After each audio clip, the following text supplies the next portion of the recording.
We are back in Acts chapter 18 today, and Paul is continuing his second missionary journey. And I hope this has been both inspiring, encouraging, and enlightening for you as we've read through Luke's gospel, and now we're reading through what is really part two of the book of Acts. Luke writing both, and meaning intentionally to have them go together. And very early on, they were circulated together. But then once all the four Gospels were put together, Acts was separated from Luke's Gospel, and the fourfold Gospel started to circulate as one unit, and Acts was paired with other New Testament documents to be circulated. So it's good that we're reading them back to back, because that's really how they're intended to be read. They're intended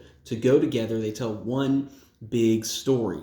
So here we are in chapter 18, and Paul continues his second missionary journey, and he winds his way to Corinth. In verses 1 through 4, we see that he is arrived in Corinth, and he has met Priscilla and Aquila, who are notable figures in the New Testament. And they're in Corinth because they got kicked out of Rome.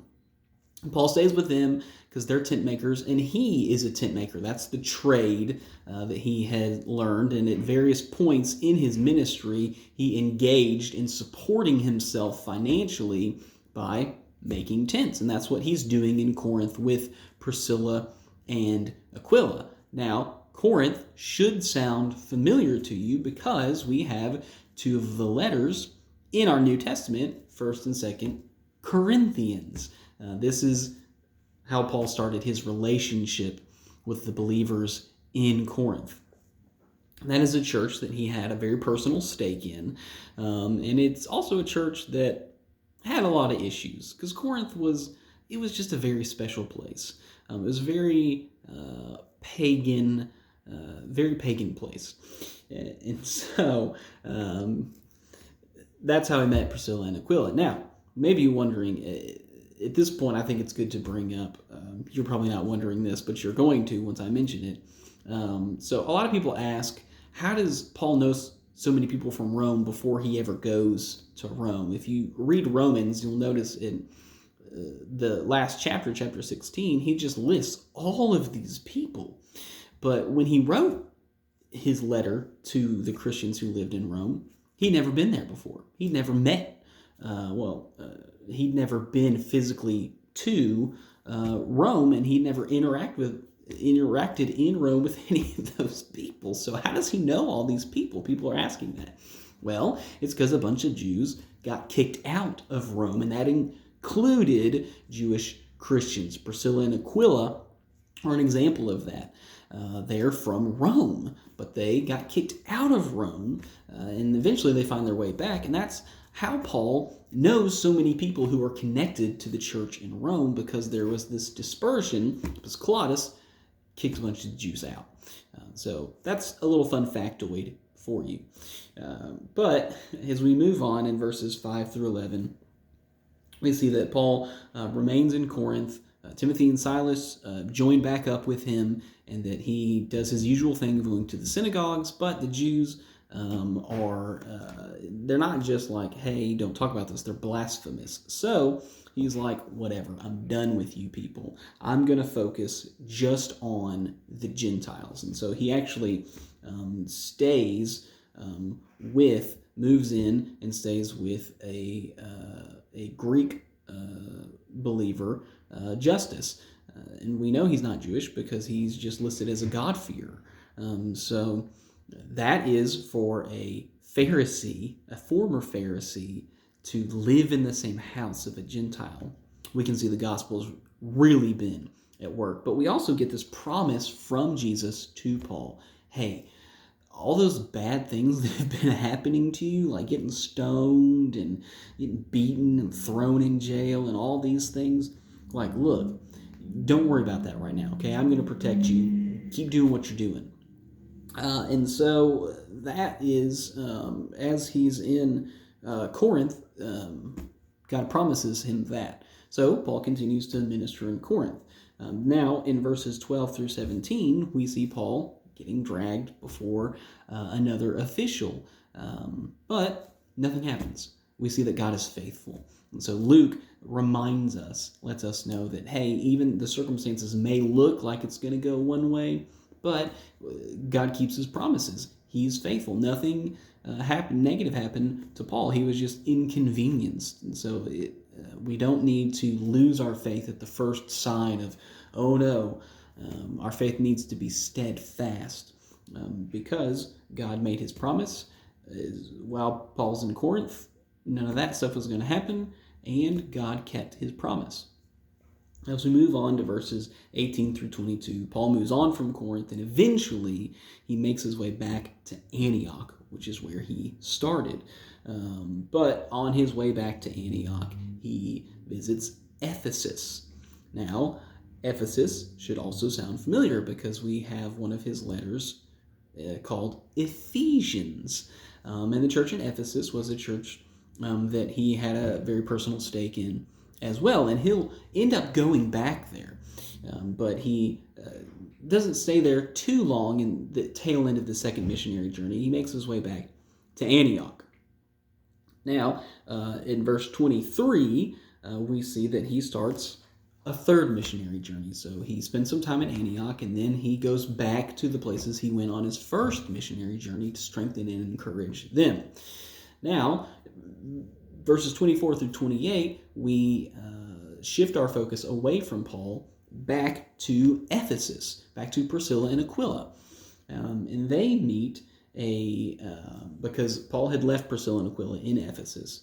They meet an individual named Apollos, who is, again, another notable figure in the New Testament. And he believes in John's baptism.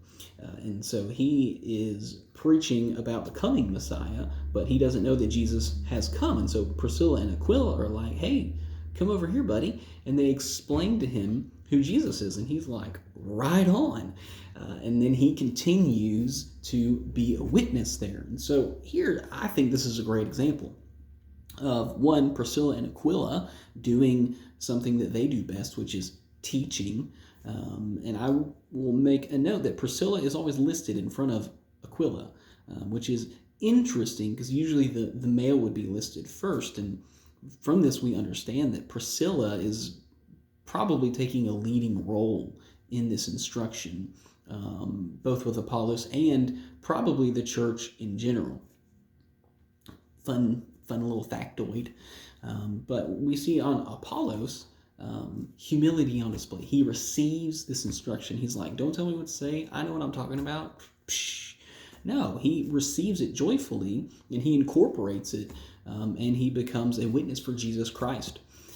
And so we can see that the church strengthens the church. Here, these believers are coming from all these different places, and they're strengthening each other.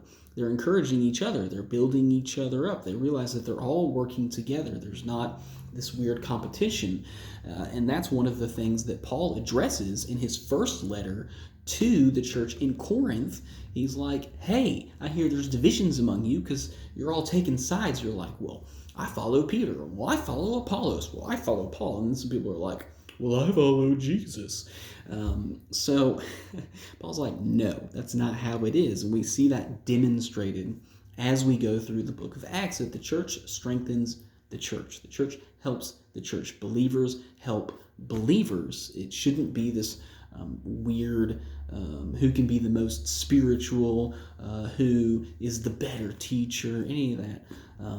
Look, and especially during this time, during this pandemic time, we're all listening to multiple sermons online. Maybe you're attending multiple church services through live streaming. Good, do that. As a pastor, I do that. I listen to other pastors after I preach on Sunday morning. So I'm doing it too.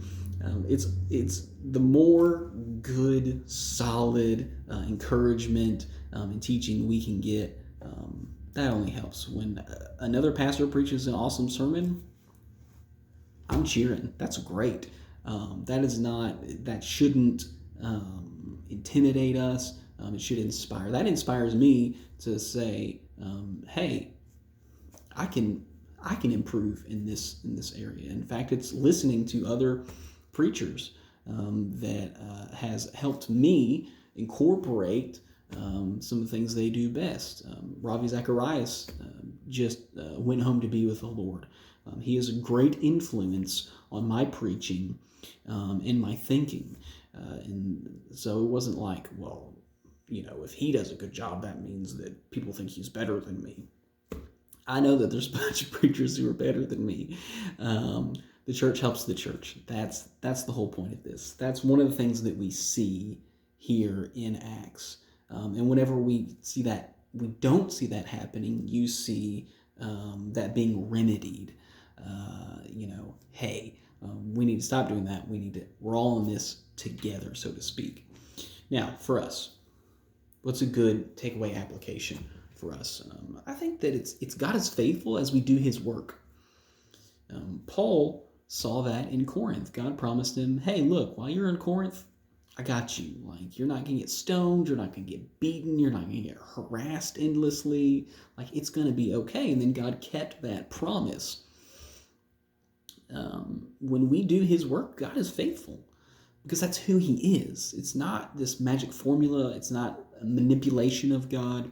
It's not, well, God's giving us extra blessings. No, when we do God's work, God is faithful to us. And we can see Acts 1:8 on display. God says, you will receive power. That power is enablement. It's not like lightning force, out of your hands or weird, just crazy stuff. No, it's enablement to be a witness. And we can see that God has been faithful in keeping that promise all throughout the book of Acts through various